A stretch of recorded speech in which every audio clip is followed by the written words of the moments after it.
Hej skønne kvinder. I går der lavede jeg en kort video inde på min Facebook-side, men jeg kunne egentlig godt tænke mig at lave en lidt længere til jer. Den handlede om enkelhed. Om det at have enkelhed i sit liv. Og egentlig også lethed i sit liv. For jeg er af den overbevisning, at enkelhed er en af de, kodeord. En af de vigtigste ting. I forhold til når man har et barn, som er sensitivt. Og måske også ovenikøbet, ligesom jeg også selv er, sensitiv mor også. Vi har nemlig en tendens til rigtig meget at lede efter ting. Altså, vi vil gerne have det enkelt, og vi ved godt, at enkelhed er vejen frem. At det er der, vi føler lethed, at det er der, vi ikke stresser. Det er der, vi måske har mere overskud til nærvær og bare være. Men alligevel så har vi rigtig, rigtig travlt med at lede efter den enkelhed. Og det jeg sagde på videoen i går, det var lidt, at jeg havde taget mig selv lidt i, at jeg var begyndt at have alt for mange ting i min hverdag, som jeg troede gjorde livet lettere eller enklere. Og lige pludselig så havde jeg en masse ting, jeg ligesom havde næsten lavet en plan over, hvor jeg skulle hver dag, for at føle letheden og føle enkelheden. Og det gjorde mig bare vildt stresset i stedet for.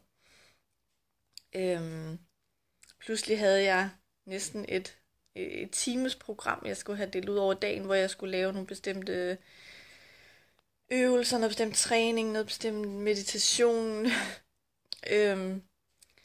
Og så lige pludselig så stoppede jeg bare op, og så tænkte jeg, det er helt modsat det her, Mia. Så med denne video vil jeg egentlig gerne bare invitere til at kigge lidt nysgerrigt på, hvordan at du eller I skaber enkelhed i jeres liv. Eller hvordan I skaber det modsatte. Det kan også være alt for meget arbejde, det kan være alt for mange aktiviteter, det kan være alt for mange forventninger, både fra jer selv og fra andre, som vi gerne vil leve op til.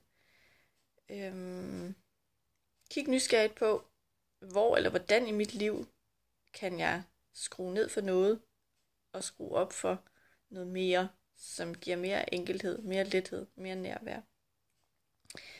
Og brug endelig dit barn som inspirator. Det gjorde jeg. Altså, jeg så på Freja en dag, og så tænkte jeg, de her supersensitive børn, for det er superbørn, de lever helt instinktivt, helt logisk, enkelt. For dem er der kun det, der er vigtigt. Det kan godt være, at de så bliver, presset ned i nogle kasser, hvor det ligesom er nødvendigt, at de skal yde noget og gøre noget. Men hvis det stod til dem, i deres rene natur, så var der kun det, der var enkelt. Der er ikke andet. Og det er en sindssygt stor inspiration, synes jeg. Også til at kigge på den der, jamen altså, jeg har måske en overbevisning om, at jeg skal gøre sådan og sådan og sådan, og jeg bliver nødt til at gøre sådan og sådan. Men er det egentlig sandt? Jeg går og leger lidt med tanken om en klub. Jeg har også sendt spørgeskema ud for lidt tid siden, som jeg har kigget rigtig meget på. Der var rigtig mange fine besvarelser. Jeg leger lidt med en klub, som kommer til at rumme enkelhed, lethed, omsorg, nærvær, healing. Alle de ting, vi egentlig ønsker os i hverdagen, den kommer den til at rumme på den enkleste, fineste måde. Med nogle helt enkle ting, som gør alle ting på én gang. Og jeg glæder mig rigtig meget til at præsentere det for dig.